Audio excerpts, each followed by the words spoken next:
Ele é um escritor premiado com mais de 30 obras publicadas. Eu converso agora com Inácio de Loyola Brandão. Ele é escritor, jornalista, roteirista, cronista e biógrafo. Olá, Inácio, seja muito bem-vindo ao nosso programa. Muito obrigado. Estou aqui, bem-vindo. Obrigado por ter aceito o nosso convite. Adorei ser convidado, imagina. Você é conhecido por empregar em seus textos um olhar crítico e bem-humorado. Como seria um texto sobre Inácio de Loyola Brandão, escrito por Inácio de Loyola Brandão? Bom, primeiro que Inácio de Loyola Brandão não escreveria sobre Inácio de Loyola Brandão. Se bem que eu passei a minha vida inteira fazendo isso. Mas eu diria assim, um homem com a cara brava, porque nasceu com essa cara brava, mas doce e terno por dentro. Muito bom. E no seu início como jornalista, você trabalhou em jornais de Araraquara. Comecei num jornal de Araraquara, Folha Ferroviária. Toda a minha família era ferroviária, só eu escapei. E era praticamente um house organ da Estrada de Ferro Araraquara. Era um homem inteligente, porque nos anos 50 ele fez isso. Bom, depois eu passei para um jornal diário, isso era semanal e passei para um jornal diário. Depois eu fui para São Paulo e fui para a Última Hora e foi o grande jornal. Eu dou toda essa volta, de 57 a 60, são 54 anos, e eu volto aqui a escrever um jornal de Araraquara. Tem um jornal novo, moderno, muito interessante, eu faço uma crônica todos os domingos. Você citou o jornal Última Hora, né, quando você chegou em São Paulo. Sim.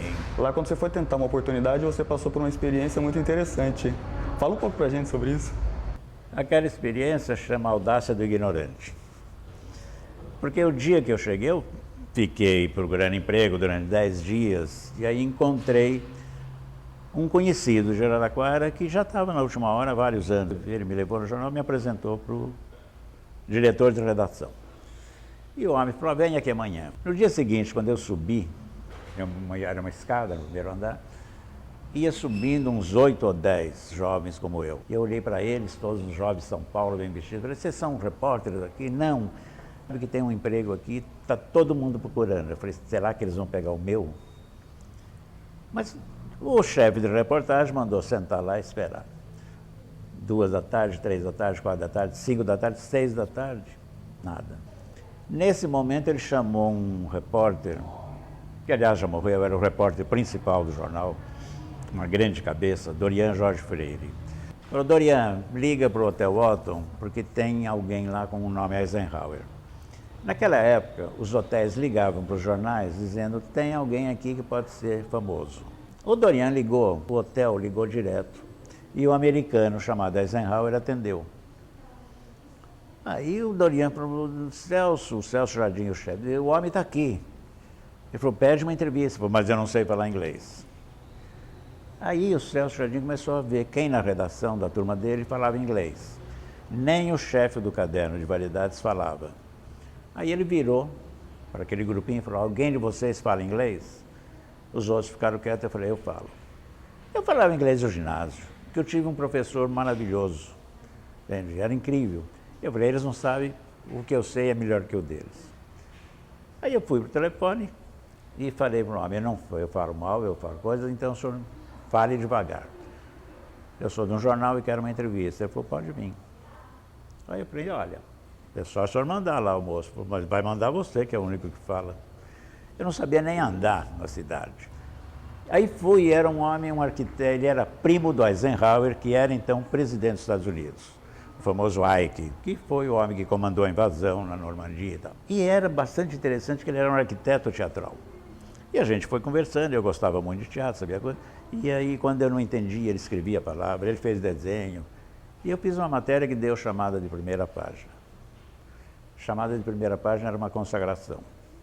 Comecei consagrado. Depois eu me afundei. E com o tempo você desenvolveu técnicas para registrar as impressões dos lugares que você visita, tendo sempre em mãos um caderno de anotações. Quais anotações que não devem faltar dos lugares que você visita? Não, na verdade, desde que eu li aos 18 anos uma biografia do Hemingway, ele dizia, todo candidato a escritor, uma cadernetinha para ir anotando as coisas em volta dele. Quer dizer, inspiração não passa de observação. Passei, comprei uma cadernetinha na mesma hora e falei, comecei a ser escritor. Nunca mais eu deixei de ter essa cadernetinha. E para onde eu vou, eu anoto. As minhas crônicas, como eu viajo muito com as coisas, as minhas crônicas nascem dessas cadernetas.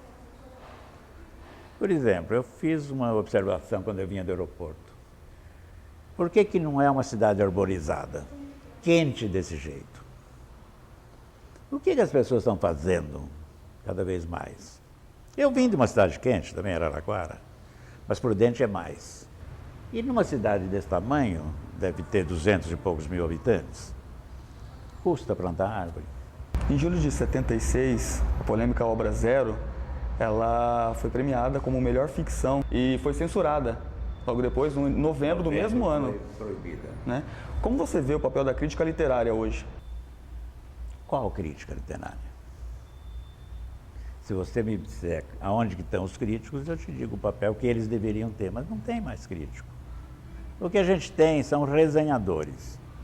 A crítica é um sujeito que se debruça sobre um livro e que procura explicar esse livro para o leitor, traduzir esse livro para o leitor, mostrar o significado desse livro dentro de uma obra, dentro do país, dentro da história.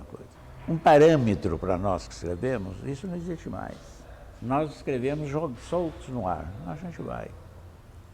É uma pena, porque a crítica é uma coisa importante. Só que os jornais não dão espaço, quando dão não pagam. A cultura já não tem mais espaço na mídia. Tem uma cultura assim de celebridade, de aparecer, blá, blá, blá. Mas a cultura como um ensaio, como uma reflexão sobre o tempo, isso não tem. É uma pena.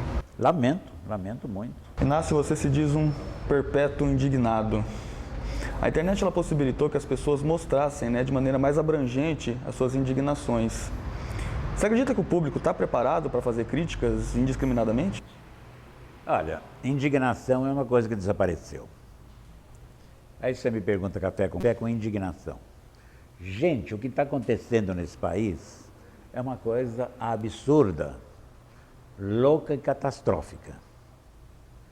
Aquilo que está lá com aqueles senadores, com aqueles deputados, com aquelas ONGs que roubam, com esses ministros corruptos, isso era para provocar uma revolução no país. Então os protestos acabaram. Está todo mundo acomodado, está todo mundo... As pessoas até acham que se você não é corrupto, você é bobo. Gente, é uma coisa assim, a moral e a ética desapareceram. E é essa indignação que a gente tem que recuperar. Porque senão nós vamos desaparecer. E para atiçar um pouquinho mais a sua indignação, como se você vê a educação brasileira? Se tivesse, eu veria, eu tentaria ver. Não existe. E esse é uma coisa das mais graves, porque você não forma as pessoas, você não forma o cidadão, você não forma a cabeça pensante, o raciocínio, a indagação, o questionamento, não tem. Os professores são mal preparados, são mal pagos e preparam mal, e isso vai descendo. Eu no ginásio tinha 13 matérias, todas reprovatórias. Então, você passava em 12, mas ficou numa, o ano inteiro você ia fazer de novo. Não tem nem reprovação, não tem mais nada, não se escreve, não se lê. Eu acho que o ensino chegou num dos graus mais baixos. Eu vou na periferia de São Paulo para conversar com o estudante. A escola tem grade, a escola tem corrente, a escola é inteirinha pichada, os vidros todos quebrados e não tem carteiras. Aí eles querem dar computador. Primeiro ensina a ler e escrever. E aí também vem essas coisas assim. Deixa que se cometam os erros normais. Não tem que cometer erro nenhum. A linguagem tem que ser correta. E se um dia você quiser romper as regras da linguagem, estude e saiba romper as regras, que você só pode romper uma coisa que você conhece. Em 2007 você passou a ocupar a cadeira número 37 da Academia Paulista de Letras. É confortável? Olha, não é exatamente o que eu pensava que fosse, mas deu uma grande mudança nesses últimos anos. Primeiro que tinha assim muito lado. Os que vêm morrendo, a gente está pondo escritor. E a academia está assim, saindo daquele quarto fechado e está indo para a rua. Os escritores da academia estão indo dar cursos, estão indo fazer workshop, estão indo para as universidades, estão indo para as escolas, estão promovendo seminários, estão promovendo concursos. Está mudando a coisa. O próprio Maurício de Souza, que entrou agora, ele está pondo as revistas dele a serviço de causas da própria academia. E para concluir a nossa conversa, Inácio, para você, é café com quê? Café com indignação. Está até com o saco cheio disso que está acontecendo aí. Muito bom, Inácio. Quero agradecer a sua presença no nosso programa. Obrigado por atender a nossa equipe. Mas é um prazer. Eu sou jornalista, é muito engraçado ficar do lado de cá. Mas a gente se acostuma. Tá certo. E a você? Sabe de alguém que pode ser um entrevistado no nosso programa? Envie sua sugestão para tvfacop@unoeste.br. E o Café com Quê de hoje fica por aqui. Obrigado por nos acompanhar e até a próxima.